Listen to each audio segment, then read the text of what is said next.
할렐루야. 2부 목장 연합 예배에 나오신 여러분들을 모두 환영합니다. 드디어 기다리고 기다리던 가을이 왔습니다. 아침 저녁으로 이제는 선선해져서 에어컨을 틀지 않아도 충분히 수면을 잘 취할 수 있는 가을 같습니다. 이 가을에는 전신갑주를 입기 딱 좋은 계절입니다. 그래서 오늘 말씀을 통해, 예배를 통해 믿음의 방패를 하나씩 갖추고 나가시는 우리 모두가 되기를 주님의 이름으로 간절히 바랍니다. 우리 같이 모두 자리에 함께 일어나셔서 아름다운 예배로 우리를 초대하시는 우리 하나님께 영광과 찬양을 올려드리겠습니다.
사도신경으로 우리 신앙을 하나님 앞에 고백합니다. 나는 전능하신 아버지 하나님, 천지의 창조주를 믿습니다. 나는 그의 유일하신 아들 우리 주 예수 그리스도를 믿습니다. 그는 성령으로 잉태되어 동정녀 마리아에게서 나시고 본디오 빌라도에게 고난을 받아 십자가에 못 박혀 죽으시고 장사된 지 사흘 만에 죽은 자 가운데서 다시 살아나셨으며 하늘로 아버지 하나님 우편에 앉아 계시다가 거기로부터 살아있는 자와 죽은 자를 심판하러 오십니다. 나는 성령을 믿으며 거룩한 봉교회와 성도의 교제와 죄를 용서받는 것과 몸의 부활과 영생을 믿습니다. 아멘. 모두 함께 자리에 앉으시겠습니다. 우리 함께 주여 지난 밤 내 꿈에 배웠으니 그 꿈 이루어 주옵소서. 우리 찬양으로 함께 기쁨으로 손뼉치며 주님을 찬양합니다.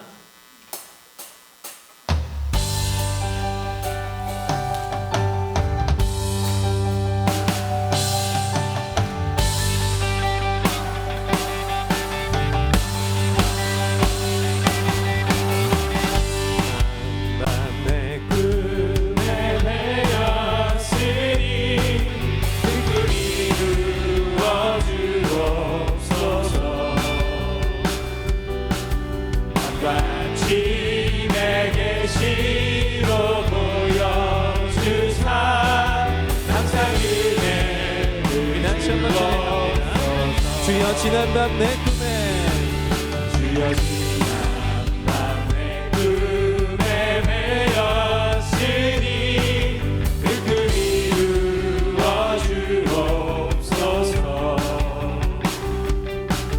한같이 내게 시로 보여주사 항상 은혜를 주옵소서. 나의 놀라운 그 정령당이 길을 장창 길을 내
마지막으로 다시 한번 힘차게 세상 풍조는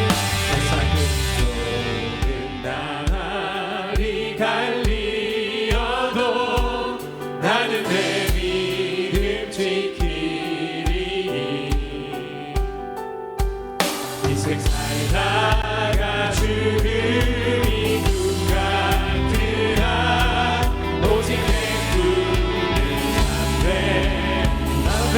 주님 나의 놀라운 그 나의 놀라운 그 정령감이 있기를 장차 그를 받을 거니.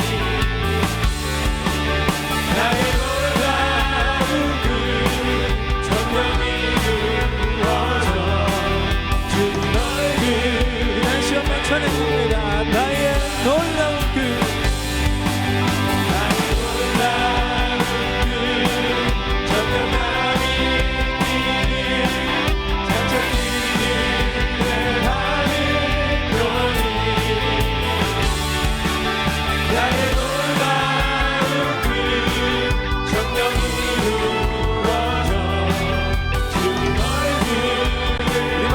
다시 한번 찬양합니다. 나의 놀라운 나의 놀라운 그 정령감이 있기를 장차 그를 받을 거니.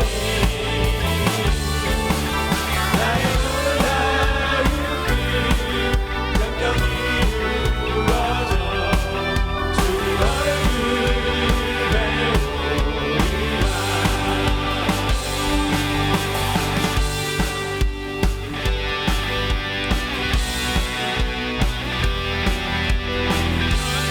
우리에게 소망 주시는 주님을 찬양합니다. 우리 주님께 영광의 박수를 올려드립니다.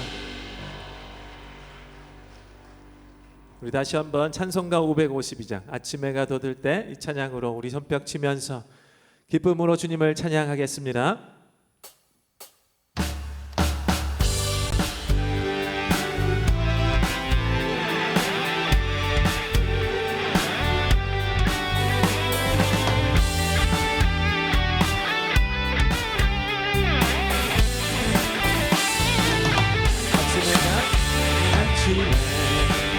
해가 돋을 때 만물 신선하여나 나도 세상 지낼 때에 햇빛 되게 하소서. 우리 다시 한번 아침 해가 아침에 돋을 때 만물 신선하여나 나도 세상 지낼 때에 햇빛 되게 하소서. 주여 나를 주여 나를 도우사 세월호 소나고서 어두운 세상 지낼 때 햇빛 되게 하소서. 이절로 새로운 희망을 보람이 되보내고 주의 일을 행할 때에 햇빛 되게 하소서. 아멘. 주여 주여 나를 도우사 세월호 소나고서 어두운 세상 지낼 때 햇빛 되게 하소서.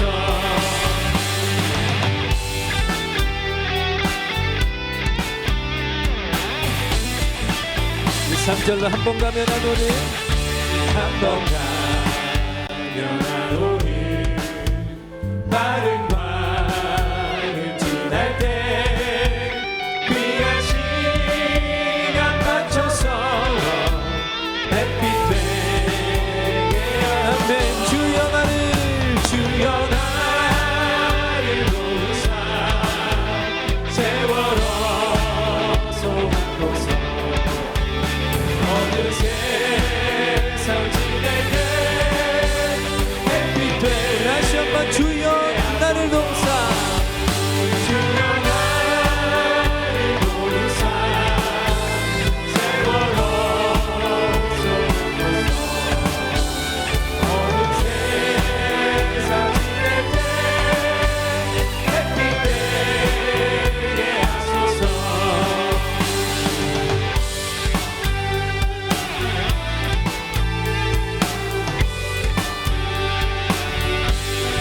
우리를 도우시는 주님, 이 예배 가운데 임하시는 주님을 우리가 만나 배우기를 간절히 소망하는 마음으로 우리 4절 밤낮주를 위하여 몸과 마음을 드리고 주의 사랑 나타내 햇빛 되게 하소서. 주여 나를 도우사 세월호 쏘소서. 어느 세상 지내게 햇빛 되게 주여 나를 도우사 주여 나를 도우사 세월호 쏘소서. 어느 세상 지내게 햇빛 되게 우리 마지막으로 주여 나를 주여 나를 도우사 세월호 쏘소서. 어느 세상 지내게 햇빛 되게 하소서.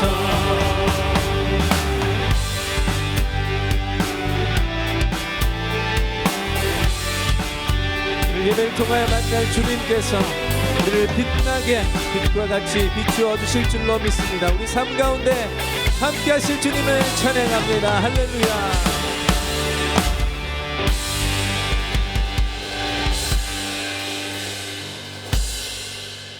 세상 누구보다 나를, 우리 여러분을 가장 예쁘게 여기신 우리 하나님을 이 시간 바랍니다. 예배의 깊은 곳으로 가 주님을 만나 배우기를 원합니다. 나를 초대하시는, 이 예배로 초대하시는 이 하나님을 내가 만나 배우기를 원합니다. 우리 바라는 마음으로 우리 마지막 찬양 주님께 올려드리겠습니다.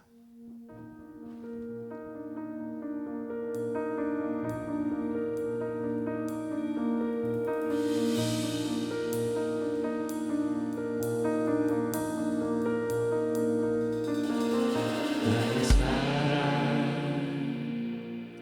너는 어여쁘고 장미하다 어느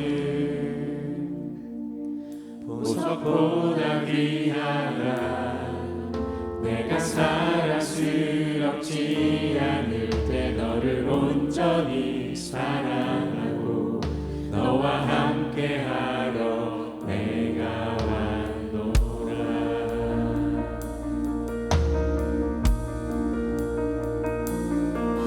주의 사랑 이 사랑은 결코 변치 않아 오늘 계절 돌보시네. 푸른 마르고 꽃은 지으나 주의 말씀을 지키네. 실수가 없으신 주만 알아.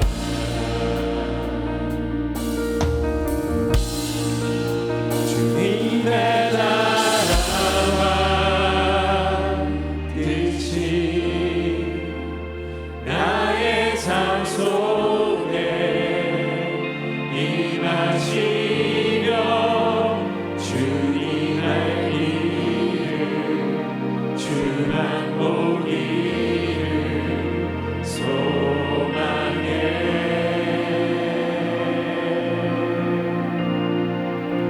거룩히 살아갈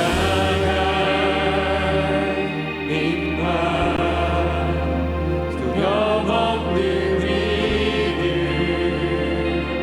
주신 나의 하나님 완전한 사랑 찬양해.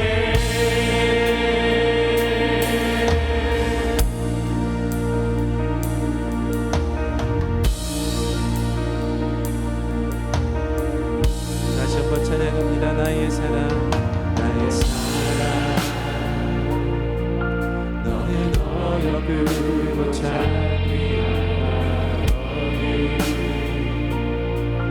보석보다 귀하다. 내가 사랑스럽지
깊이 살아가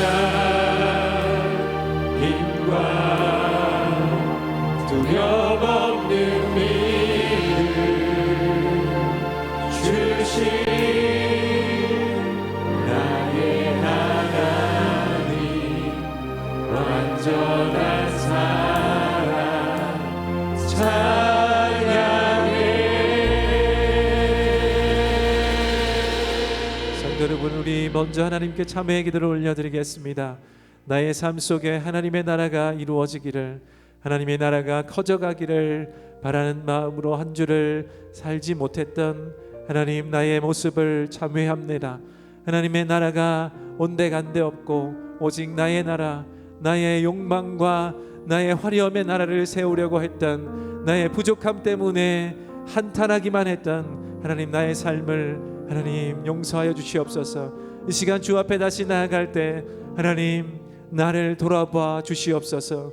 이사야가 성전에서 하나님을 배웠던 것처럼 나도 이 주의 전에서 주님을 만나 배웠기를 원합니다. 그리하여 살아갈 이 한 주의 삶은 하나님의 나라가 나의 삶 가운데 가득하기를, 나의 삶 가운데 함께하기를, 내가 그 나라에서 살기를 바라오니 나를 축복하여 주시옵소서. 우리 함께 합심하여 기도하겠습니다. 하나님, 주 앞에 나아갑니다. 하나님, 내가 주 앞에 나아갑니다. 주의 전에서 예배의 깊은 곳으로 주 앞에 나아갈게.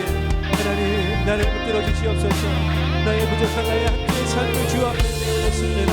하나님, 내가 부족했지만 하나님 앞에 다시 나아갈 수 있으면 얼마나 영광스러우십니까. 하나님, 내 참회를, 기도를 들어주시고 받아주시고 하나님, 나를 용서하시고 다시금 세워주시옵소서. 오 하나님, 주의 마음, 나의 마음을 도와주소서. 하나님, 내 거룩한 마음이 내 마음을 깨우시고 내 삶 가운데 하나님 주 믿어요. 하나님, 말씀 가운데 다시금 나를 세워주시옵소서.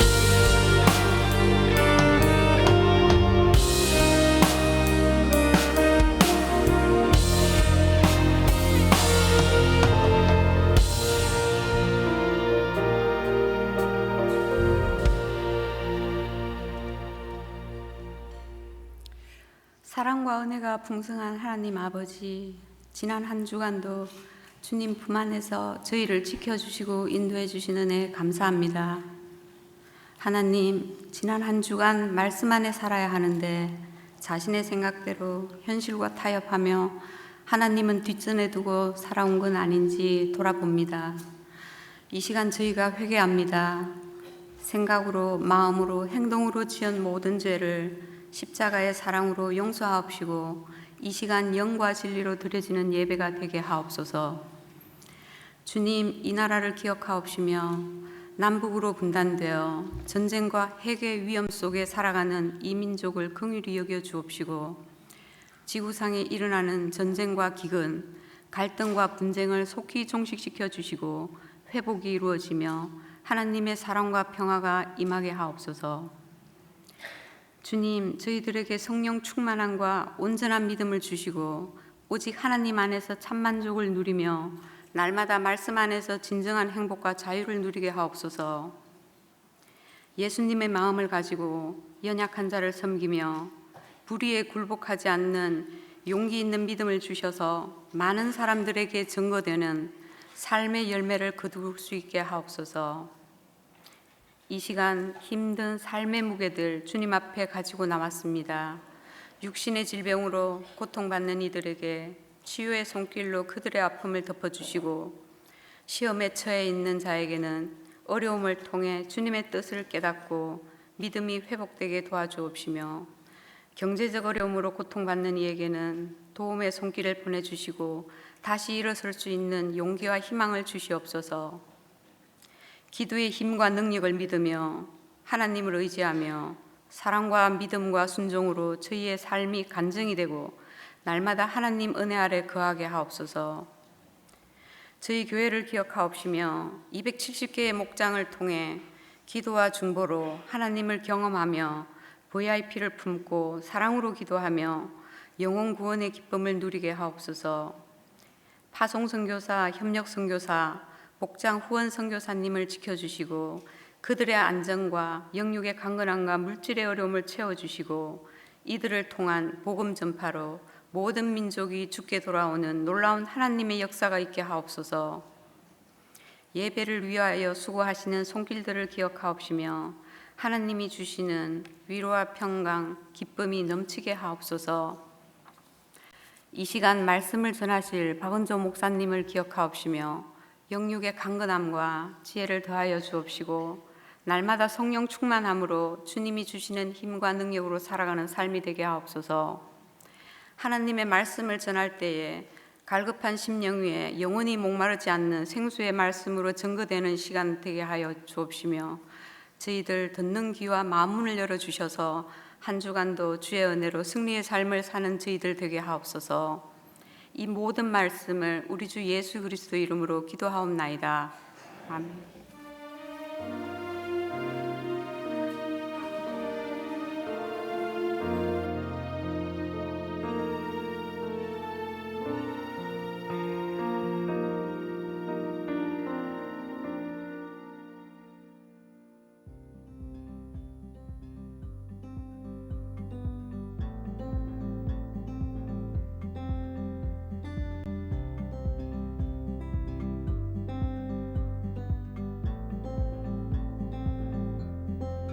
Let the church declare and display Christ together. Church grow with the outpouring of the Holy Spirit.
영상에서 보았듯이 이것이 바로 로잔 대회였습니다. 한 주 동안 로잔 대회가 우리 인천에서 성황리에 열렸고요.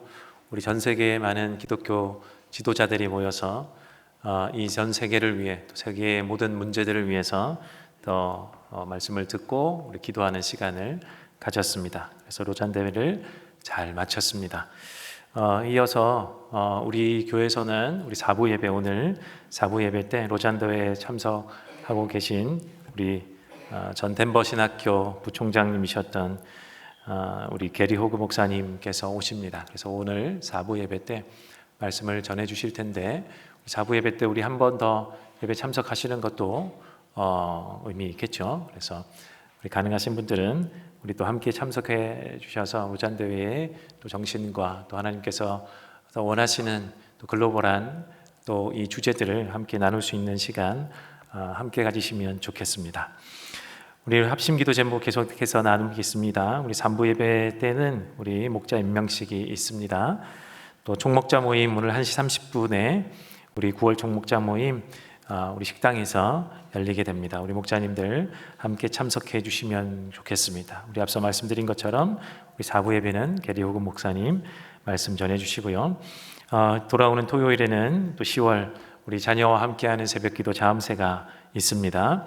우리 함께 자녀들과 기도하는 시간 함께 참석해 주시면 감사하겠고요. 우리가 중요한 또 광고가 있는데요.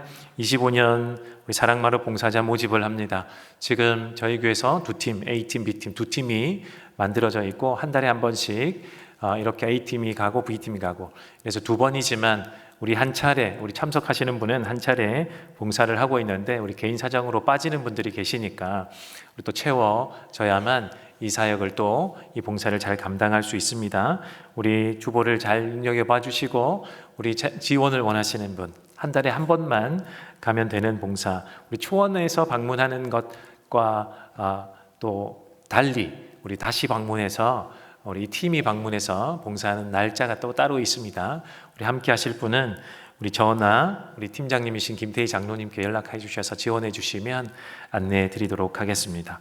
또 하나 25년도 내년부터는 큐티책을 바꿉니다. 지금 하나님 나라 큐티를 사용하고 있는데 내년부터는 우리 자녀들과 다 같이 같은 큐티책으로 같은 본문 말씀으로 함께 말씀을 묵상하고자 매일 성경으로 우리 큐티책을 변경을 하는데 우리 이미 25년도 우리 정기 구독을 신청하신 분이 꽤 계시더라고요.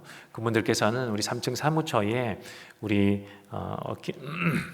해지를 도와드리고 있습니다. 오늘부터 한 달 동안 해지를 도와드리고 있습니다. 3층 사무처 방문을 하셔서 도움을 받으시면 일괄 환불 처리할 수 있도록 도와드리도록 하겠습니다. 또 10월 26일 날 우리 예수영전 모임이 있다는 거 기억해 주시고 이 예수영전 모임을 우리 VIP들에게 또 여러분에게 여러분 중에 필요하신 분 함께 참석해 주시고 초대해 주셔서 귀한 하나님의 이 복음을 들을 수 있도록 우리 함께 힘써 주시면 감사하겠습니다.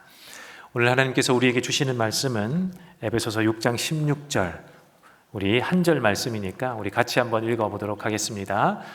시작. 이 모든 것에 더하여 믿음의 방패를 손에 드십시오. 그것으로써 여러분은 악한 자가 쏘는 모든 불화살을 막아 거버릴 수 있을 것입니다. 우리 박은주 목사님 나오셔서 말씀 전해 주시겠습니다.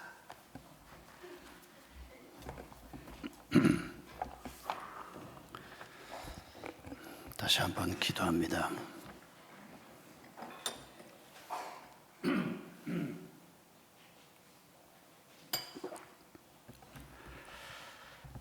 감사하신 주님, 신앙생활을 하면서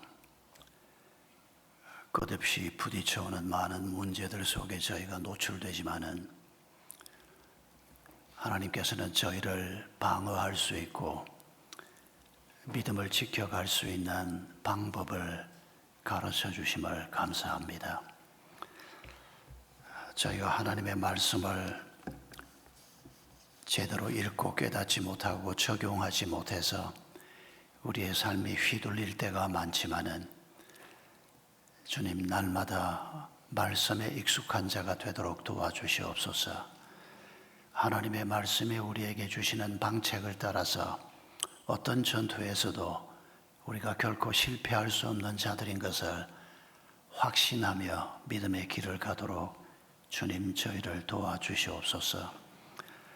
오늘 이 순간에도 사탄의 불화소를 맞고 고통과 어려움 가운데 있는 성도들이 우리 가운데 많이 있을 것입니다. 또 앞으로 우리가 그런 어려움을 당하기도 할 것입니다. 그러나 주님, 믿음의 방패를 가지고 사탄의 모든 불화살을 소멸하라고 명하시고 약속하시는 주의 음성을 들으며 감사를 드립니다. 주님, 이 시간 저희가 우리 마음속에 있는 어두움을 다 주님의 밝은 빛으로 몰아낼 수 있도록 도와주시옵소서.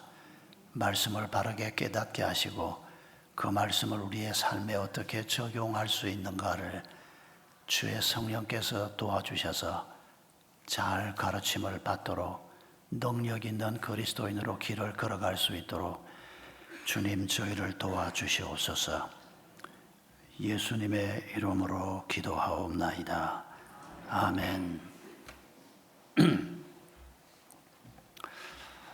전신갑주를 입으라 하는 말씀 중에서 오늘은 믿음의 방패 부분을 생각하려고 합니다. 당시 로마 군인들이 전투에 나갈 때 두 가지 방패를 가지고 있었다고 합니다. 아마 여러분도 익숙하게 상상할 수 있을 겁니다. 1대1 전투에서 쓰는 작은 방패가 있습니다. 이 작은 방패는 팔에 부착을 해서 적이 칼을 내리칠 때 막기도 하고 자기 칼을 가지고 공격을 하기도 하는 이런 작은 방패가 있고 또 큰 방패가 있습니다. 이 방패는 멀리 있는 적이 화살을 쏘고 날 때 몸을 조금만 숙이면 방패 뒤에 숨을 수 있는 이 두 방패야말로 전쟁에 나가는 로마 군인들에게는 아주 필수적인 무기였습니다. 여러분, 이런 방패가 없이 군인이 전투에 나갔다고 하면 상상을 해보십시오. 작은 방패도 없고 큰 방패도 없고 그냥 멋있게 차려입고 칼만 잘 들고 나갔는데 반드시 적의 화살이 날아옵니다. 여러분, 드라마에서 그 화살이 날아오는 그 화살 숫자들을 헤아려 보신 적이 있습니까? 어마어마한 화살들이 내리꽂힙니다. 그러면 방패가 없으면 막을 길이 없습니다. 그대로 몸에 화살이 꽂히게 됩니다. 적과 맞닥뜨리기 전에 이미 죽거나 중상을 입을 수밖에 없습니다. 또 방패가 둘이 있는데 이 둘 중에 하나만 들고 나가면 큰 방패를 가지고 적의 화살은 겨우 피했는데 그리고 이제 적들하고 아주 접근전이 벌어지는데 여러분, 방패를 가지고 칼을 들고 싸우는 사람하고 방패 없이 칼만 들고 싸우는 사람하고 누가 유리할 줄 우리가 상상할 수 있습니다. 하나님께서는 모든 성도들이 방패를 가지되 그 믿음의 방패를 하나님께서는 이름 붙이기를 믿음의 방패를 가지라 라고 말씀하고 있습니다. 믿음의 방패라는 게 뭘까요? 이 말씀을 묵상하면서 몇 사람이 떠올랐습니다. 한 2, 3년 정도를 하나님에 대한 섭섭한 마음을 견딜 수 없어서 힘들어했던 한 자매 생각이 났습니다. 친정어머니가 평생 새벽 기도를 다니는데 새벽 기도를 갔다 오다가 차에 부딪혀서 돌아가셨습니다. 부딪힌 차는 새벽에 일찍이 아무도 없는 데서 사람을 치고는 도망을 쳐서 뺑소니 차가 되어버렸습니다. 잡을 수가 없었습니다. 그러니까 이 큰딸이었던 이 자매가 아니 어쩌면 다른 데도 아니고 새벽 기도를 갔다 오는 우리 어머니를 하나님이 지켜주지 않았는가, 이 하나님에 대한 섭섭한 마음 때문에 몇 년을, 적어도 한 2, 3년 이상 걸렸을 겁니다. 너무 힘들어하고 정말 교회도 오고 싶지 않은, 성경 말씀도 더 이상 읽고 싶지도 듣고 싶지도 않은 그런 섭섭함 때문에 굉장히 고통을 당했던 아주 신실한 자매를 알고 있습니다. 어떤 권사님은 암에 걸렸는데 아주 건강하고 아주 헌신적이고 아주 열정적인 분이었습니다. 그런데 암에 걸리고 난 다음부터 왜 하필이면 하나님은 내가 암에 걸리게 하냐? 여러분, 하나님이 뺑소니 차를 만드는 거 아니라는 거 잊지 마셔야 합니다. 하나님이 암에 걸리게 하는 게 아니라는 걸 우리가 우선에 기억해야 합니다. 하나님은 그런 짓 하지 않습니다. 하나님은 자녀인 우리에게 좋은 것을 주시려고 하는 분이라고 성경은 말하지, 만에 하나라도 하나님이 병을 주셔서 그 병 속에서 내가 겸손해지고 그래서 은혜를 더 크게 받고 그래서 그 질병도 하나님이 주신 것 감사하다, 아닙니다. 구별해야 합니다. 질병은 우리가 관리를 잘못해서 오는 겁니다. 뺑소니 차는 고약한 놈이 잘못한 겁니다. 하나님이 그것도 막을 수 있지 않냐? 예, 막을 수 있습니다. 하나님이 그거 막지 않은 것은 맞습니다.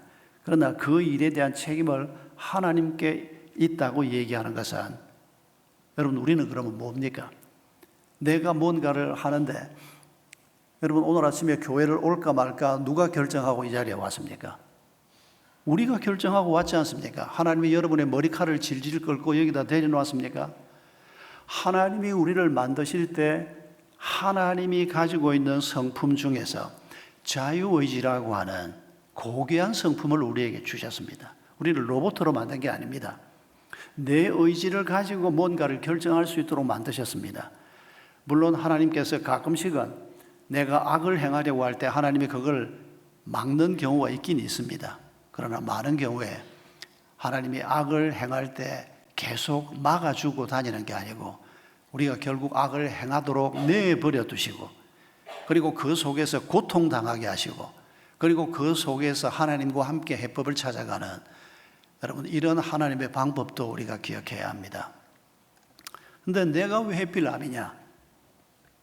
내가 뭘 잘못했다고 내가 암이냐? 참 어려운 질문인데 정작 당사자에게는 너무 힘든, 그러니까 하나님에 대한 섭섭함 때문에 투병 과정 전체가 너무 힘이 드는 겁니다. 여러분 가서 같이 예배를 드리는데 저하고 눈을 맞추질 않습니다. 하나님에 대한 섭섭함 때문에 담임 목사도 쳐다보려고 하지 않나, 그렇게 신실했던 권사님이 마지막 임종 예배를 드릴 때까지도 마음이 열리지 않아서 저하고 눈을 맞추지 않고 쓸쓸하게 돌아가시던 권사님이 생각이 납니다. 열심히 기도했는데, 그래서 하나님께서 잘 되게 해주시면 선교를 위해서, 하나님의 나라를 위해서 많이 섬기겠다고 실제로 그럴 만한 사람이었습니다. 그런데 사업이 부도가 났습니다. 그 가운데서 왜 하나님께서 내 사업을 부도를 내시나? 거듭 말씀드리지만은 하나님이 부도 내신 게 아닙니다. 지가 잘못해서 부도를 하는 겁니다. 주변에 악한 인간들 때문에 부도가 나는 겁니다. 하나님은 부도 내시는 분이 아닙니다. 하나님은 병에 걸리게 하는 분이 아닙니다. 그런데도 우리가 질문부터 사실은 잘 못하는 겁니다. 왜 하나님이 내 부도를 막아주지 않았나? 술이 떡이 되도록 며칠 동안 고주망태가 돼서 그래도 한 사흘, 나흘 그러고 있다가 목사님 좀 만나주세요. 그래서 만났던 한 형제가 기억이 납니다. 여러분, 우리가 살아가면서 이런 어려움을 겪지 않을 사람이 누가 있습니까? 단 한 사람의 예외도 없습니다. 지금은 여러분 형편이 괜찮을지 몰라도 내일 무슨 일이 생길지 모르고 우리의 가슴을 쓰라리게 만드는, 우리를 외롭게 만드는, 우리를 힘들게 만드는 그런 일들이 앞으로도 계속 생길 겁니다. 성경은 여러 가지 설명을 하지만 그 중에 중요한 한 가지 설명을 하고 있습니다. 우리의 원수가 불화살을 쏜다고 말합니다. 그냥 화살이 아니고 불화살이라고, 아주 무서운 화살이라는 뜻입니다. 화살 정도가 마음에 안 들면 총을 쏜다고 생각하셔도 됩니다. 이런 화살을 쏘는데 이 화살을 막을 수 있는 게 뭡니까? 2000년 전 전투에서는 방패입니다. 그런데 그 방패가 뭐냐? 믿음이다. 하나님은 이렇게 말씀하시는 겁니다. 이 믿음의 방패를 가지고 있었으면 암에 걸렸어도, 부도가 났어도, 어머니가 그렇게 돌아가셨어도 우리가 이 믿음을 가지고 하나님에 대한 신뢰를 전제해서 우리가 그 상황을 다시 읽으면 하나님께 잠깐 섭섭했더라도 그 섭섭함을 빨리 물리칠 수 있는, 그리고 우리가 본자리로 돌아올 수 있는 이런 상황이 가능하다는 것입니다.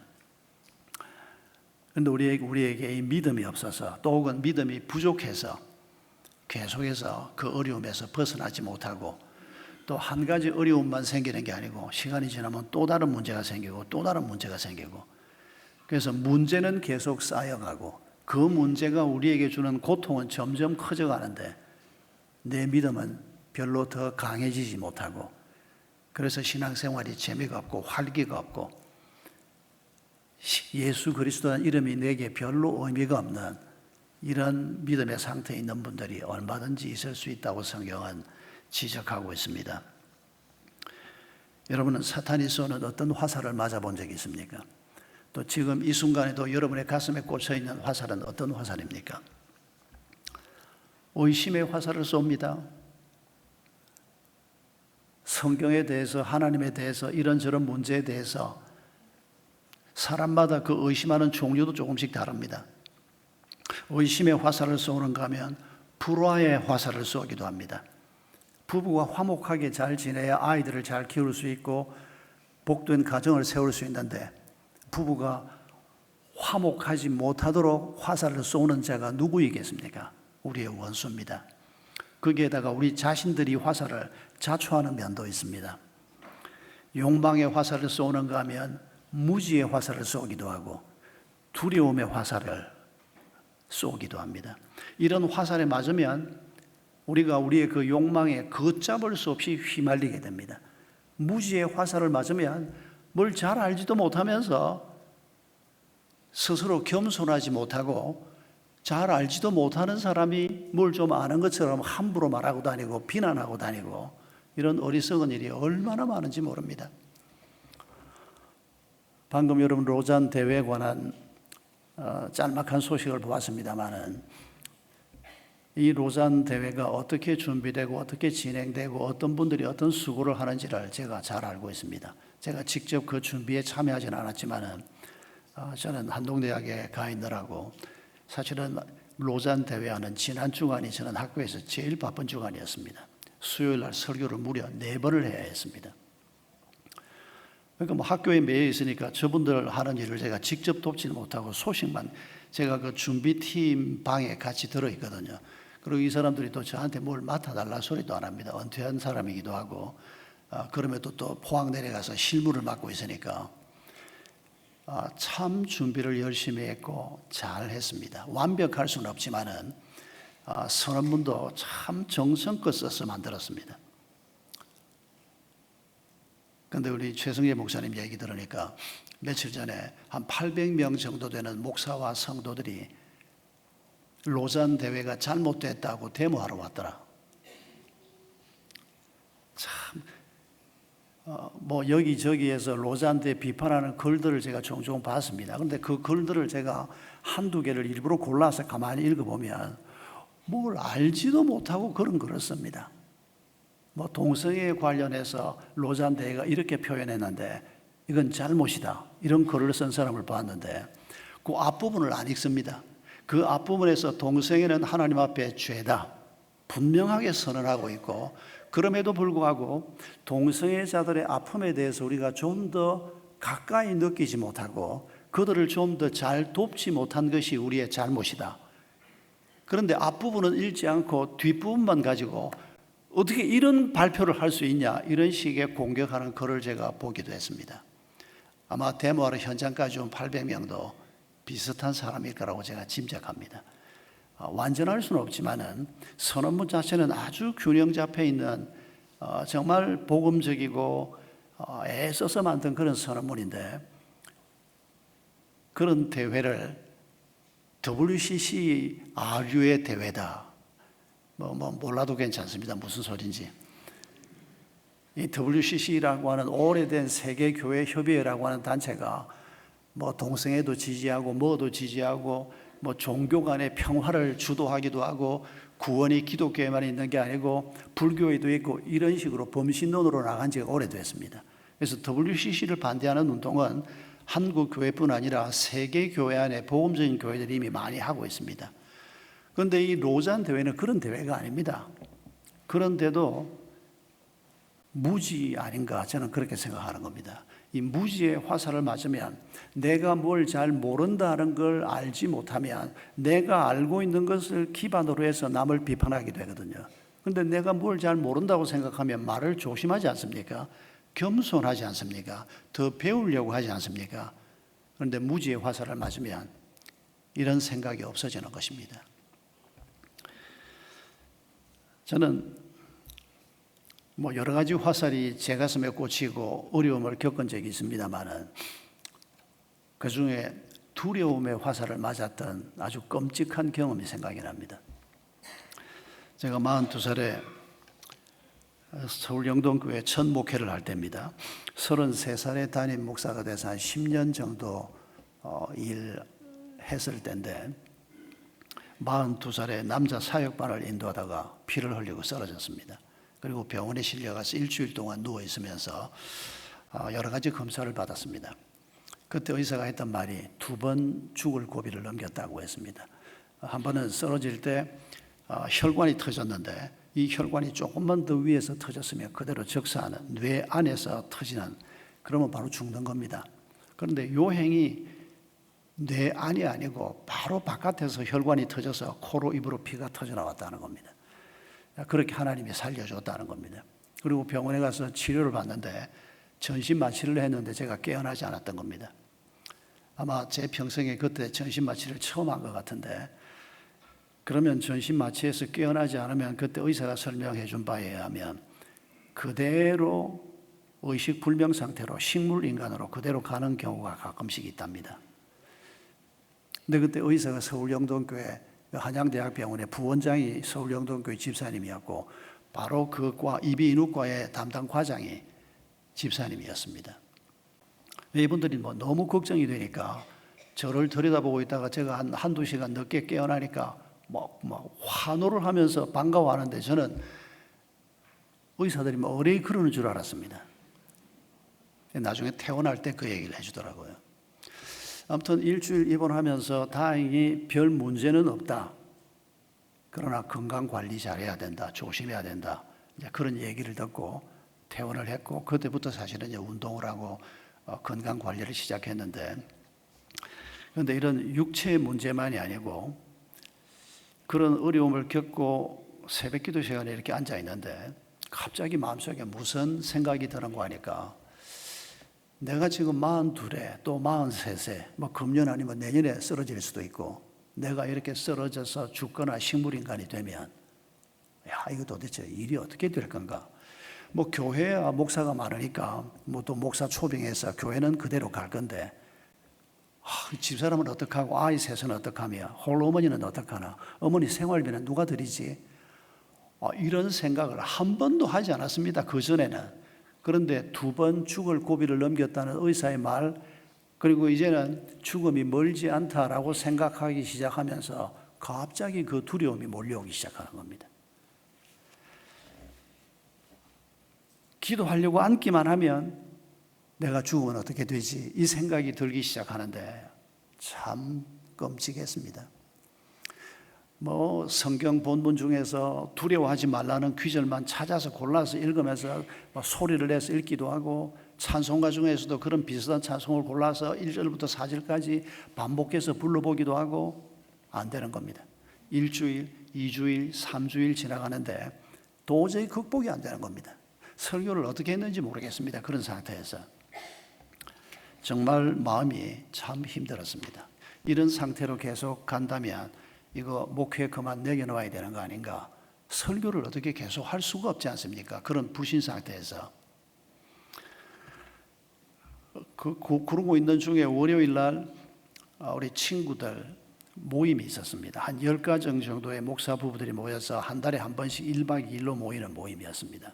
그래서 양지 콘도를 빌려서 한 20명이 같이 모여서 예배를 드리고 토론하고 기도회 하고 이런 이제 프로그램을 하루 월요일 오후 한 3시부터 시작해서 그 다음날 점심 먹고 헤어지는 프로그램을 한 달에 한 번씩 하고 있었습니다.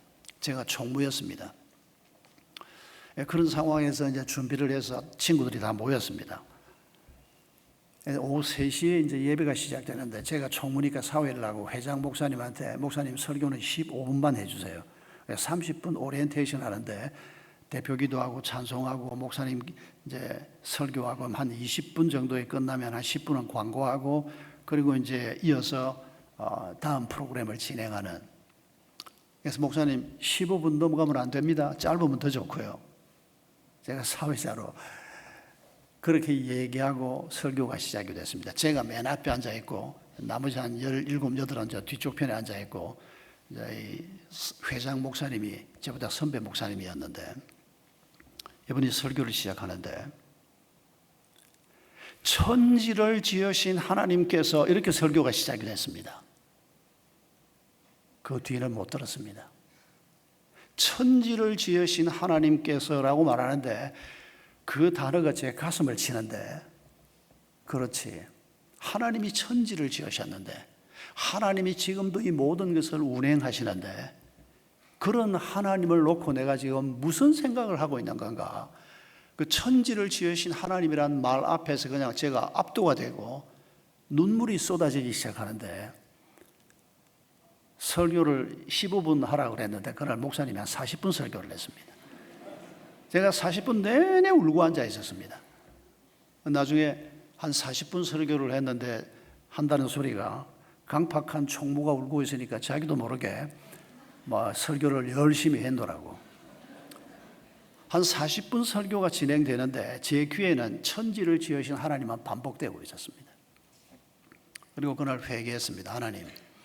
하나님이 모든 것을 지으셨고 인간은 엉망으로 만들었지만은 하나님이 모든 것을 회복시키고 계시고 내 삶을 주관하시는 분이 하나님이신데 내가 그 하나님을 의지하지 못하고 만약 하나님이 나를 먼저 데리고 가는 게 필요해서 데리고 간다면 나머지 일도 하나님이 얼마든지 내가 남아 있어서 처리하는 것보다 하나님이 얼마든지 잘 처리하실 텐데 내가 이런 불신앙을 가지고 제가 목사짓을 하고 있습니다. 그런 기도를 하면서 한 40분을 계속 울면서 예배가 끝나고 자리에서 일어섰는데 한 몇 주간 동안 그렇게 계속되던 두려움이 깨끗이 없어졌습니다. 어쩌면 그럴 수가 있는지. 하나님께서 믿음을 주신 것이었습니다. 믿음이 없었던 것은 아닙니다. 그러나 하나님을 의심하고 하나님이 행하시는 일에 대해서 마음을 열지 못하고 있던 제게 하나님이 더 큰 믿음을 선물로 주신 것이었습니다. 여러분, 하나님은 이 세상에서 유일하게 우리가 마음 놓고 믿을 만한 유일한 분이십니다. 하나님은 그걸 계속 우리에게 설명하고 강조하십니다. 여러분, 창세기 15장을 보면 아브라함이 두려워하고 있었습니다.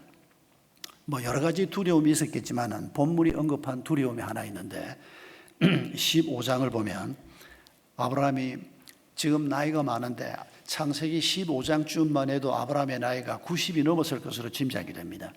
나이가 많은데 후사가 없습니다. 서자가 있지만은 하갈의 몸에서 난 이스마엘이 있었지만은 하나님은 이스마엘은 상속자가 되지 못한다고 얘기합니다. 충직한 종 엘리에셀을 상속자로 삼겠다고 하는데 하나님이 그도 안 된다고 얘기합니다. 너와 사라의 몸에서 태어난 자식이 너에게 있을 것이다. 그가 상속자가 될 것이다.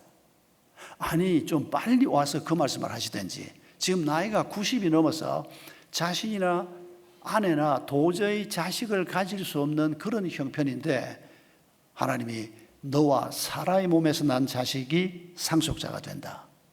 아브라함이 얼마나 힘들었겠습니까? 믿기가 얼마나 어려웠겠습니까? 나이가 한 60만 돼도 혹 가능성이 있을려나? 그런데 90입니다 지금. 근데 하나님이 아브라함을 데리고 텐트 밖으로 나갑니다. 그리고 하늘을 보여주십니다. 여러분, 캄캄한 어두운 밤에 요즘 도시에서는 못 봅니다만 시골에 가면 지금도 은하수 별이 쏟아질 것처럼 가득한 그런 하늘을 보여주면서 너의 후손이 저 별들과 같이 많아질 것이다. 하나님이 그렇게 말씀했을 때 아브라함이 어떻게 반응했습니까? 아브라함이 그 하나님을 믿음으로 하나님께서 그것을 그의 의로 여기셨다. 창세기 15장에 기록하고 있습니다. 여러분, 아브라함에게 하나님이 다른 칭찬을 우리에게 전해주지 않습니다. 그의 실수도 전해주시고 그의 평범한 여러 가지 일상에 대해서 우리에게 전해주기도 하지만 그가 가지고 있었던 하나님에 대한 믿음, 이건 우리에게 아주 아름다운 모범이라고 전해주고 계시는 것입니다. 500년 후에 아브라함의 후손이 이집트 땅을 빠져나와서 하나님이 약속하신 가나안 땅을 향해서 걸어갑니다. 신명기 1장 32절에 보면 모세가 지난 40년 동안 있었던 일들을 회상하면서 뭐라고 말합니까? 이 일에 너희가 여호와를 믿지 않았다. 지난 40년 동안 이집트를 빠져나와서 광야길을 걸으면서 원래 계획은 광야를 40년이나 39년이나 그렇게 헤매는 게 아니었습니다. 바로 가나안 땅으로 들어갔으면 한 몇 달 만에 들어갈 수도 있었습니다. 그러나 그들이 하나님을 믿지 않고 적이 너무 강하다, 덩치가 거인이다, 저들이 쌓아놓은 성은 도저히 우리가 넘어갈 수 없는 성이다, 이런 적을 우리가 어떻게 이길 수 있단 말이냐. 아무리 하나님이 저 땅을 우리에게 주겠다고 말했지만 현실은 그렇지가 않다. 여러분, 그런 보고를 듣고 많은 이스라엘 백성들이 그날 밤에 대성통곡을 하면서 울었던, 그게 바로 신명기 1장 기록 39년 전입니다. 그때 그 불신앙 때문에 하나님께서 너희들이 지금 가나안 땅으로 들어가서는 아무것도 안 되겠다, 그래서 39년 동안을 가나안 광야길을 다시 걷게 하지 않습니까? 여러분, 하나님은 우리가 믿음의 방패를 갖는 자가 되기를 원하십니다. 그런데 우리는 믿음의 방패보다는 근사한 집을 먼저 갖기를 원하고, 믿음의 방패보다는 근사한 옷을 입기를 원하고, 믿음의 방패보다는 우리 아이들이 좋은 학교 졸업장을 쥐기를 원하고, 우리가 이렇게 생각하면서 살다 보니까 하나님이 어떻게 하십니까? 아유, 나는 젊은 새끼들하고 나랑 같이 못하겠다, 그러실 수는 없는 거 아닙니까? 우리를 붙들고 어떻게 해서든지 길을 가야 될 거 아닙니까? 그러니까 하나님이 우리에게 주시는 게 뭡니까? 광야길입니다. 그 광야길을 돌면서 다시 한번 하나님을 발견하고 하나님의 능력을 확인하고 하나님이 우리에 대해서 가진 마음이 어떤 마음인지를 깨닫고 믿음의 방패를 갖도록 하기 위해서, 그래야 여리고에서, 그래야 가나안 땅에서 제대로 된 전투에서 승리할 수 있는 자가 될 수 있기 때문에 하나님께서 그 길로 인도하시는 것입니다. 여러분, 2차 대전이 끝난 다음에 독일 쾰른의 한 예배당 벽에 붙어있던 글씨 얘기를 들어보셨을 겁니다. 누가 썼는지는 모릅니다. 그 예배당 지하실에서 피난했던 그리스도인 중에 한 사람이 썼던 글인데 이름 없이 그냥 글귀만 남아 있습니다. 아무리 검은 구름이 덮여 있어도 그 위에 빛나는 태양이 있듯이 나는 이 어두운 현실 속에서도 하나님이 살아계심을 믿는다. 한 성도가 쓴 글입니다. 나치가 아무리 저렇게 전쟁을 일으키고 유대인들을 죽이고 사람들을 어렵게 해도, 아무리 구름이 짙어도 그 위에 밝은 태양이 있는 것처럼 나는 하나님이 오늘도 계심을 믿는다. 여러분, 이 믿음의 방패를 가질 때 우리의 환경이 아무리 힘들어도 우리가 그 환경을 뚫고 나갈 수 있는 힘을 공급받을 수 있는 것입니다. 여러분, 사탄의 공격은 돈 방패로 막지 못합니다. 사탄의 공격은 젊음의 방패로도 안 됩니다. 직분과 경력이나 경륜의 방패로도 안 됩니다. 오직 하나님에 대한 전적인 신뢰를 가지는 것, 하나님만이 내 방패가 될 수 있다, 하나님만이 내 상급이 될 수 있다. 하나님께서 아브라함에게 주신 창세기 15장 1절 말씀 아닙니까? 상급이란 말은 다른 말이 아니고 전투에서 이긴 자가 갖는 전리품입니다. 전투에서 이긴다는 얘기입니다.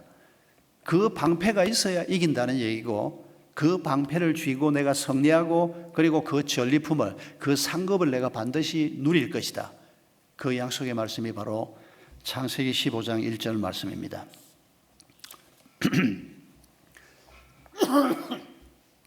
여러분, 우리가 하나님이 우리에게 주시려고 하는 이 믿음의 방패, 믿음에 대한 선물을 사모하는 마음이 우리에게 늘 있기를 바랍니다.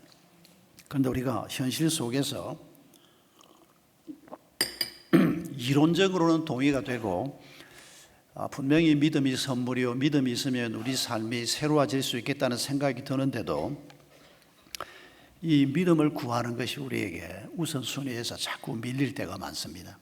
당장 급한 일부터 먼저 하나님 앞에 기도하게 되고, 당장 필요한 것부터 더 먼저 구하게 되고, 그러다 보면 믿음은 아예 구하지조차도 않는 그런 대상이 되기도 합니다. 또 한 가지 제 실패 경험을 말씀을 드리면, 1998년 7월 달에 하나님께서 분당으로 가서 개척하라는 음성을 주셨습니다. 사실 저는 서울 영동교회를 떠나야 되겠다는 생각을 그 교회 한 16년쯤 됐을 때부터 기도하기 시작했습니다. 그 교회에 제가 계속 있어서는 교회도 유익이 되지 않고 나도 까딱 잘 못하면 장로님들하고 사이에 리더십에 문제가 생길 수도 있겠고, 왜냐하면 제가 30살에 그 교회 가서 33살에 담임 목사가 되고 굉장히 재미있게 일을 했지만은 어떤 건 굉장히 큰 벽이 느껴지는 아주 기본적인 교회 본질이나 혹은 교회 아주 기본적인 정책에 있어서 손댈 수 없는 것들이 굉장히 많았습니다. 그것만 빼면 참 좋았습니다. 그런데 제가 점점 나이를 먹고 경험이 쌓이고 내가 생각하는 하나님의 교회에 대한 그림이 자꾸 이제 확실해지니까 이 교회에 있으면서 내가 이걸 관철하려고 하면 리더십들과 어려움이 있을 수 있겠다, 이런 생각을 하면서 하나님 떠나게 해주십시오. 그런 기도를 한 16년 차쯤부터 하기 시작했습니다. 그래서 청빙도 한 몇 번 받은 적이 있습니다. 그런데 그럴 때마다 아내가 반대를 하고 여러 가지 어려움이 생기면서 저는 가고 싶었는데 가지를 못했습니다. 그런 상황에서 17년 차 1998년이었습니다. 하나님이 제가 원하는 다른 교회에 가서 섬기는 길이 아니고 개척하라는 명령이 떨어졌습니다. 저로서는 너무 받아들이기 어려웠습니다. 하고 싶지 않았습니다. 개척교회 근처도 가보지 않았고 개척한다는 것에 대해서는 그저 두려움만 앞서고, 그러나 하나님께서 너무 명확하게 개척하라 그러시니까 피할 길이 없었습니다. 그래서 1998년 7월에 그 하나님의 명령을 받게 됐고, 그리고 8월 당회에 그 말을 그걸 내놓게 됐고, 당회가 저를 분당으로 파송하기로 결정을 했습니다. 그것도 제가 장로님 한 분 한 분하고 대화를 했습니다. 내가 이런 마음 가지고 있고 하나님 앞에 기도했고 하나님이 분당으로 가라 그러는데 만약에 교회가 파송해 주지 않으면 제가 그냥 사표 내고 나가겠다고. 그래서 장로님 17분이 16분이 찬성을 하고 한 분은 기권을 했습니다. 그분은 저한테 이렇게 얘기했습니다. 왜 그렇게 목사님 어리석으냐. 지금 나이가 47인데 지금 이제 한참 목회를 재미있게 할 때인데 지금 이 교회가 목사님 때문에 이렇게 성장했고 이렇게 분위기가 좋은데 여기를 두고 나간다는 게 말이 되냐. 어떻게 맨 땅에 헤딩하는 이런 어리석은 결정을 어떻게 할 수가 있냐. 이분은 내가 하나님의 인도하심을 따라 이 길을 가려고 한다는 것은 아예 관심이 없었습니다. 그 얘기는 아예 못 들은 것 같아요. 내가 열심히 설명을 했는데도, 한국말로 설명을 했는데. 그러니까 이분은 뭐 바보 같은 짓 그만두라고, 개인적으로 만났을 때도 그러더니 결국 차마 부표를 던질 수는 없었고 그냥 기권표를, 그렇게 해서 제가 파송을 받게 됐습니다. 10월 말에 한 2달 준비해서 10월 말에 창립 감사 예배를 드리기로 하고 2달 동안 준비를 하는데, 뭐 억지로 결정을 했건 어쨌건 제가 가기로 결정을 딱 하고 당회 파송 결정을 딱 하고 나니까 가만히 생각해 보니까 내가 이제 나이도 47이고 강남에서 17년 동안 목회한 경험도 있고 분당은 강남 사람들이 많이 내려와 있고 분당에서 개척하기에는 내가 꽤 괜찮은 인재니까 하나님이 나를 골라서 분당으로 가라 그랬지 않겠냐. 이런 생각이 드는 겁니다. 그리고는 준비팀을 만들고 정책팀을 만들고 매 주일 저녁이 되면 함께 여기 기흥에 있는 콘도를 누가 하나 빌려줘서 거기에 우리 개척팀 리더들이 와서 저녁부터 같이 기도해야 하면서 밤 한 12시 1시까지 토론하고 거기서 자고 아침에 출근하는 사람들은 바로 출근하고 또 아침 시간을 같이 보내기도 하고, 그러면서 제가 하나님 앞에 기도할 때 뭐라고 기도했는가 하니까 하나님 뭐 좀 바쁘게 준비를 했지만은 이제 하나님 돈만 주시면 개척은 하겠습니다. 뭐 이제 뭐 어느 정도 갖추어졌고 또 우리 부교육자들 중에서 개척교회지만은 10명이 넘는 사람들이 저를 따라서 개척을 하겠다고, 사례를 못 받을 게 뻔한데도 뭐 무조건 목사님하고 같이 개척하겠다고. 그래서 우리가 샘물교회 처음 시작할 때 교육자들이 많으니까 영아부, 유치부, 소년부, 초등부, 중등부, 고등부, 대학부, 청년부 전부 담당 교육자가 다 있었습니다. 개척교회인데 어떤 분은 아이가 하나도 없어가지고 빈 교실에 지 혼자 있는 주일이 있었습니다. 처음에는.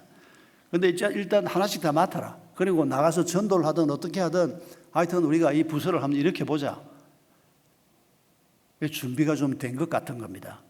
그래서 하나님 이제 돈만 주시면 됩니다. 돈도 하나님 IMF 바로 다음 해니까 집세가 절반이었습니다. 보증금도 절반이었고 월세도 절반이었고 하나님이 이 정도 돈은 주시지 않겠나 싶어서 이제 하나님 돈만 주시면 됩니다. 웬걸 돈을 안 주시는 겁니다.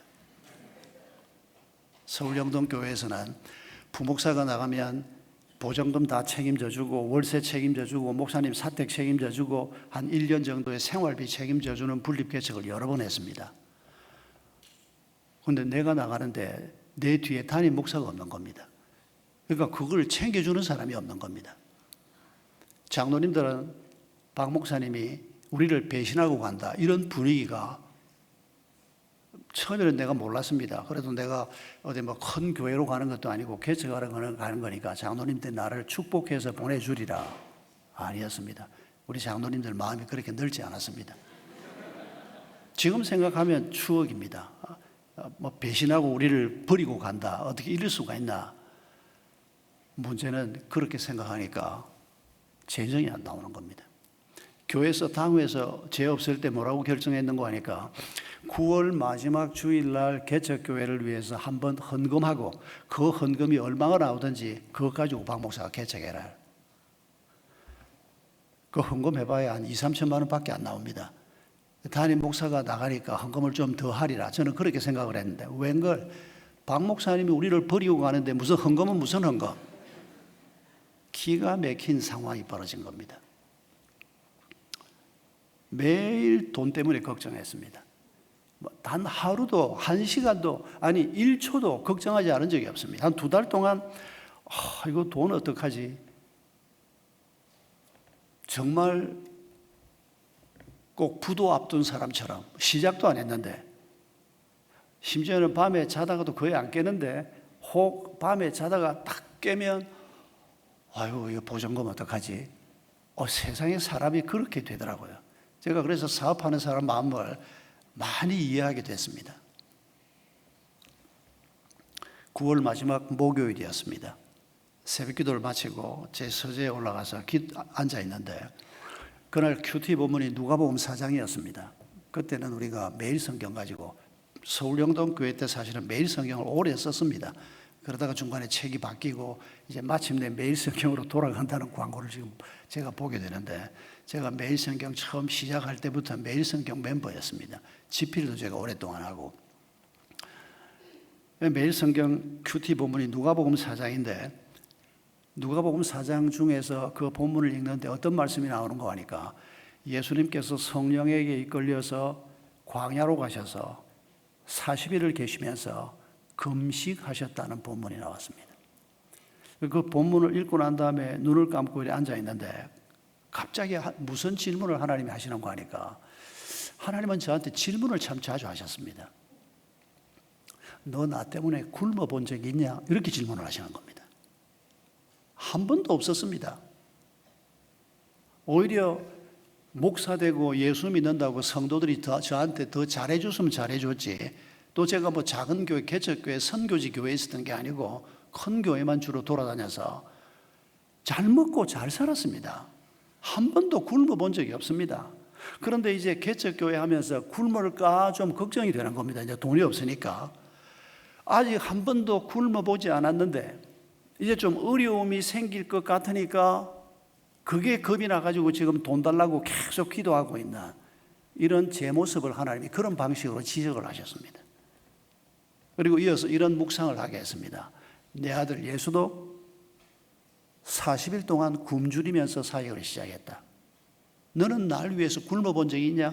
네가 교회를 위해서 굶어 본 적이 있냐? 이 질문을 하나님이 하시는데 제가 의자에 앉아 있다가 그냥 미끄러져서 책상 밑에 의자 밑에 떨어져서 저도 모르게 기도를 하기 시작했는데 아마 한 1시간은 기도한 것 같습니다. 회개 기도했습니다. 하나님 죄송합니다. 제가 대접만 받았지 한 번도 굶어 본 적도 없고 한 번도 모진 소리 들어본 적도 없고, 그런데 하나님, 제가 지금 이 어리석은 짓을 제가 하고 있습니다. 제가 그날 한 1시간 동안 정말 울면서 기도를 했습니다. 그리고 자리를 털고 일어났는데 놀랍게도 1초도 끊이지 않고 계속했던 돈에 대한 걱정이 깨끗이 없어진 겁니다. 어쩌면 그럴 수가 있는 건지. 그러면서 하나님이 돈 안 주시면 지금 우리가 얻으려고 했던 거 얻지 말고 한 반토막 얻으면 되지. 하나님이 돈 안 주시면 방법이 없겠어. 어디 조금 그래도 가진 것 가지고 뭘 시작하면 되지. 어쩌면 그렇게 담대한 마음이 생기는지. 그날 제가 깨달은 것이, 개척을 준비하는 목사에게 하나님이 돈을 선물로 주시는 것이 아니고 믿음을 선물로 주시는 것이었습니다. 저는 돈만 있으면 된다고 생각했습니다. 돈만 있으면 이제 하나님 모든 게 다 잘 진행이 될 것이라고 생각했습니다. 근데 하나님이 보실 때는 아니다, 이놈아. 네가 그렇게 믿음이 없는데 무슨 교회가 세워지겠냐. 하나님은 그걸 안타깝게 보고 계셨던 것입니다. 그날 이후로 오늘까지 제가 돈 걱정하지 않고 삽니다. 여러분, 이 보십시오. 얼마나 엄청난 걸 지어 놓았는지.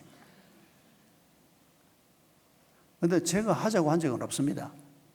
우리 초기 멤버들은 기억하겠지만 땅 살 때 저 하지 말자 그랬습니다. 내가 이제 은퇴 몇 년 안 남았는데 몇 년 더 하면 은퇴해야 되는데 이거 땅 사면 집 지어야 되고, 집 지으면 이거 어마어마한 돈이 들어가는데 교회는 몇 되지도 않는데 이걸 우리가 할 수 있겠냐. 제가 굉장히 두려워했습니다. 그리고 우리가 리더십들이 모여서 정말 이게 하나님이 우리에게 선물로 주시려고 하는 건지 아니면 우리가 욕심을 내는 건지 구별해서 한번 기도해보자. 그래서 우리 그때 판교에 있는 팀이 있었고 동백의 팀이 있었습니다. 이 양 팀의 운영위원들이 다 부부가 다 함께 모여가지고 기도해보자.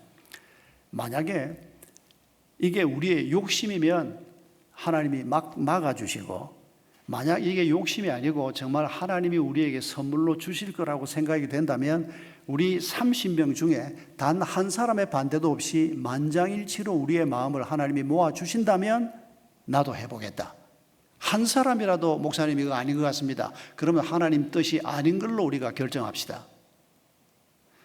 그날 한 집사님이 저한테 이렇게 얘기했습니다. 끝나고 난 다음에, 목사님 오늘 회의를 그렇게 인도해 주셔서 고맙습니다. 내가 누군지 지금 기억은 못하겠습니다.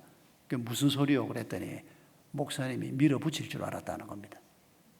참 같이 오래 일을 해놓고 몰라도 그렇게 물을 수가. 내가 무슨 힘으로 몰아붙입니까? 내가 성도들이 함께 하지 않으면, 특히 하나님이 은혜 베풀지 않으면 무슨 일이 될 겁니까? 저도 정말 두려웠습니다. 이게 하나님이 인도하는 길인지 아닌지를 확신하지 않으면 못 간다고 늘 생각했습니다. 그게 꼭 우리가 땅을 사는 문제만이 아니라 건물을 하나씩 지을 때도 마찬가지였습니다. 이거 정말 우리가 지금 해야 되는 일인가? 천천히 하면 안 되는가? 그런 고민을 굉장히 많이 했습니다. 결국 중요한 것은 하나님께서 우리의 믿음을 보시는 것입니다. 우선에 이 일이 하나님이 주시는 일인가를 판단하는 것부터 믿음이 필요합니다. 우리의 욕심을 가지고 판단하면 내가 좋아하는 일은 하기를 원하고 내가 좋아하지 않는 일은 우리가 안 하려고 하는 게 우리의 본성입니다. 그래서 내가 싫어해도 이게 하나님이 부르신 부름이면 그 길을 가야 한다. 그게 믿음 아닙니까? 내가 좋아하는 일이라도 하나님이 아니라고 하면 멈추어 서야 되는 겁니다. 그게 믿음입니다.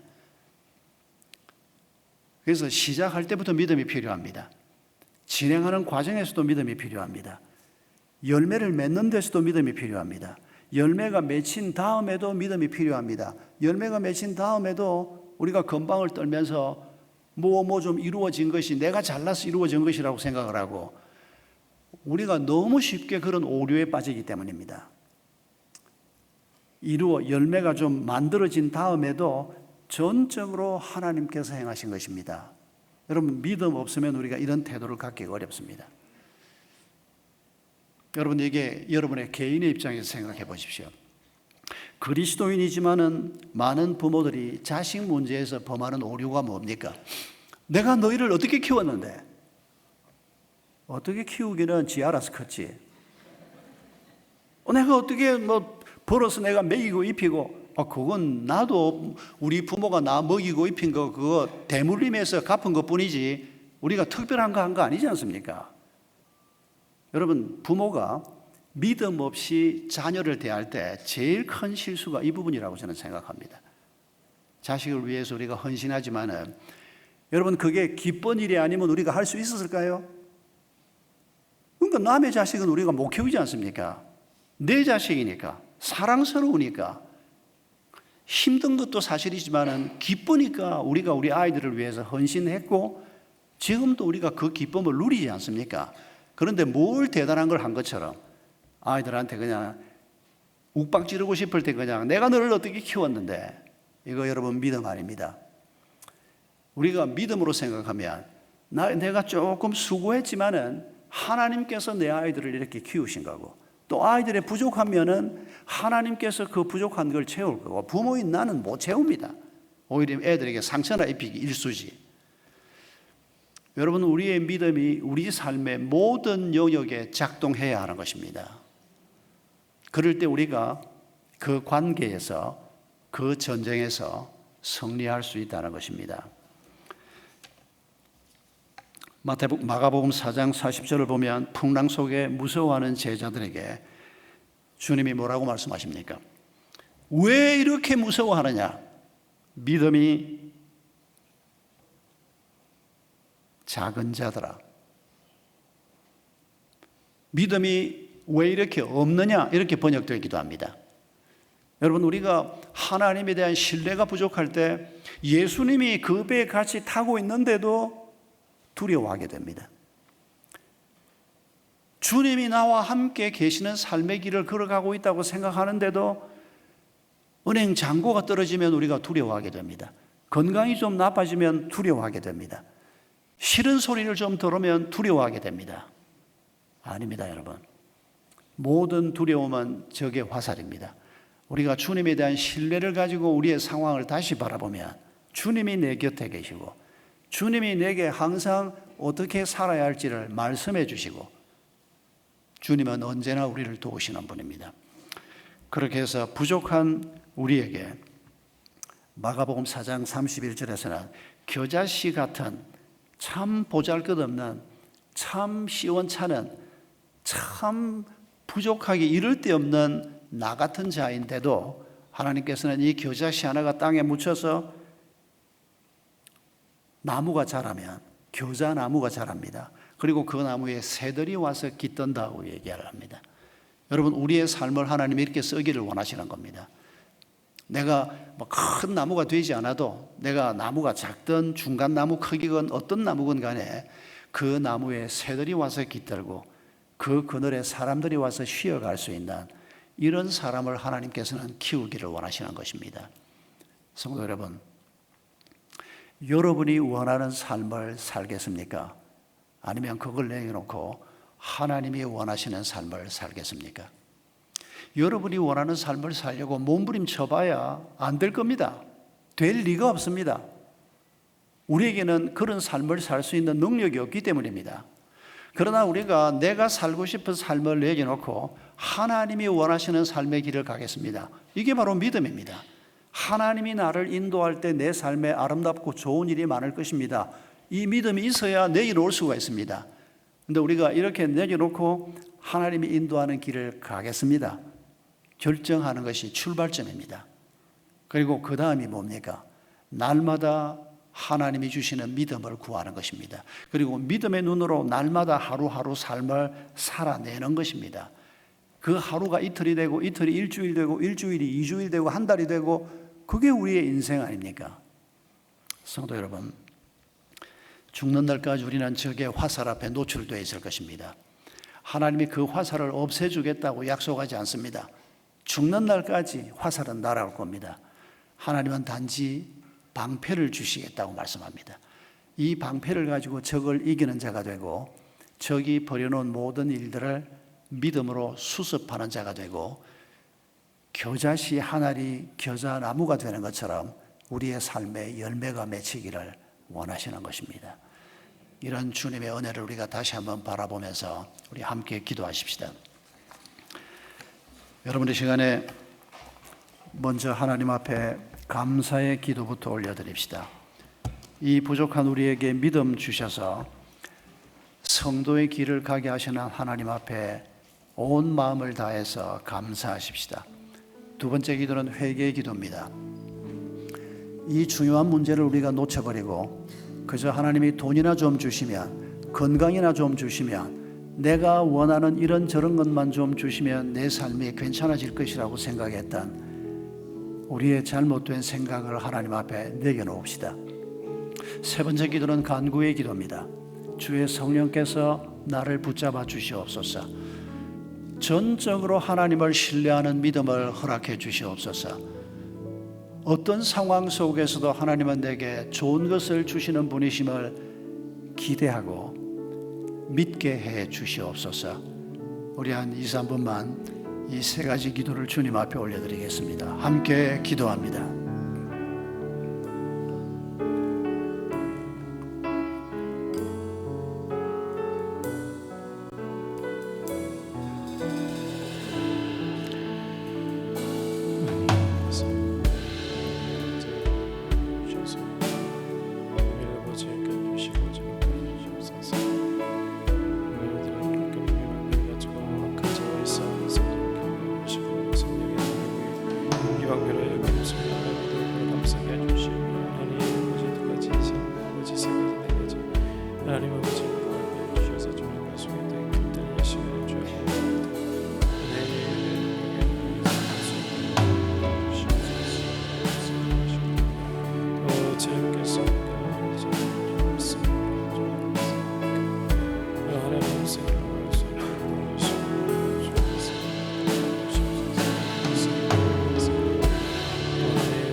우리 함께 자리에서 일어나셔서 우리 나의 힘이 되신 여호와여, 우리 함께 헌신하여 찬송하겠습니다.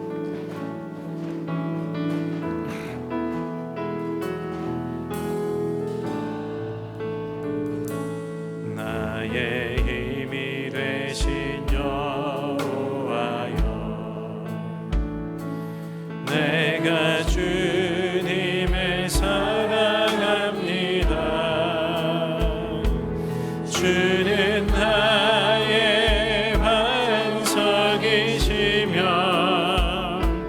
나의 요새시라. 주는 나를 건지시는 나의 주, 나의 하나님, 나의 피할 왕이시고 나의 왕 되시나.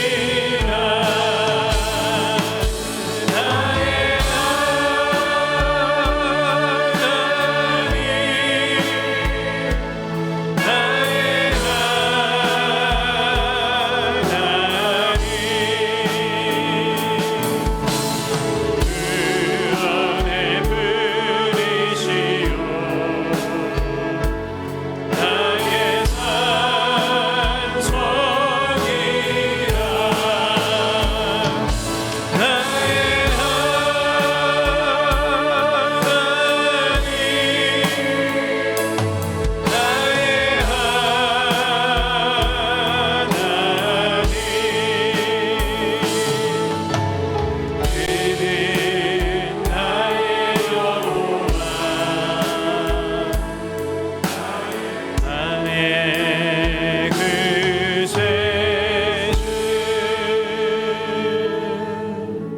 목사님 나오셔서 우리 축복 기도해 주시겠습니다.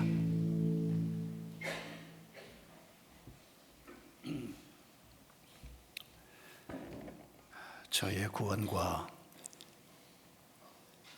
저의 승리하는 삶을 위해서 십자가의 길도 마다하지 않고 걸어가신 주 예수 그리스도의 크신 은혜와 아들 예수의 생명까지도 저희를 위해 허락하신 아버지 하나님의 지극히 크신 사랑하심과 지금도 저희와 함께 하시며 영원히 저희와 함께 하실 성령 하나님의 임재하심과 치유하심과 깨우쳐 주심과 인도 보호하시는 은총이 믿음의 방패를 들고 적의 어떤 화살도 능히 막아내며 승리하는 그리스도인의 삶을 살기를 원하는 사랑하는 모든 성도들 위해, 저들의 가정과 저들의 자녀 위에, 저들의 생업 위에, 이 공동체 위에, 또 학교 위에 영원토록 함께 하옵시기를